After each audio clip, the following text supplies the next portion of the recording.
আজানের সময় আকাশের দিকে তাকিয়ে একটি দোয়া পড়েন, আপনার সব দোয়া কবুল হবে। আল্লাহর কসম করে বলছি, আল্লাহর কসম করে বলছি, পরীক্ষিত আমল এগুলো শেয়ার করে দিবা। তুমি আমল না করেও সওয়াব পাবা তোমার একটা শেয়ারে।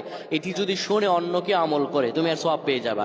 আজানের সময় যখন আজান হয় তখন আমরা কথাবার্তা বলি, এগুলো অনুচিত। আপনি আজানের সময় আকাশের দিকে তাকিয়ে একটি দোয়া পড়বেন। এই দোয়াটি আমরা অনেকেই পারি। এখন বলবেন হুজুর কমন পড়ে গেছে দোয়া। আমরা অনেকেই আল্লাহ তাআলার কাছে এটা ওটা চাই, কিন্তু সঠিকভাবে চাইতে জানি না। সঠিকভাবে কোনো ব্যক্তি যদি চায় আমার আল্লাহ তাকে দয়া করবেন। আল্লাহ বলেন, বান্দা উদউনি আস্তাজিব লাকুম, আমার কাছে চাও আমি আল্লাহ সব দিয়ে দিব। সুবহানাল্লাহ। যখন আপনার আজান হয়, আজানের সময় আপনি আসমানের দিকে তাকান, তাকিয়ে আপনি বলুন, পড়তে থাকেন, আল্লাহুম্মা আনতা রাব্বি লা ইলাহা ইল্লা আনতা খলাকতানি ওয়া আনা আবদুকা ওয়া আনা আলা আহদিকা ওয়া ওয়া'দিকা মাসতাতা'তু আউযু বিকা মিন শাররি মা সানা'তু আবু'ু লাকা বিনি'মাতিকা আলাইয়া ওয়া আবু'ু বিযানবি ফাগফির লি ফাইন্নাহু লা ইয়াগফিরুয যুনুবা ইল্লা আনতা। এই সাইয়্যিদুল ইস্তিগফার আপনি পড়েন, ইনশাআল্লাহ আল্লাহ সব দোয়া কবুল করে আপনাকে কবুল আর মঞ্জুর করে নেবেন। পড়েন আল্লাহু আকবার।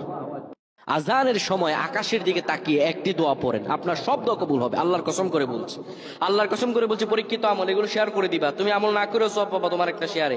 এটি যদি শুনে অন্য কেউ আমল করে তুমি আর সওয়াব পেয়ে যাবে।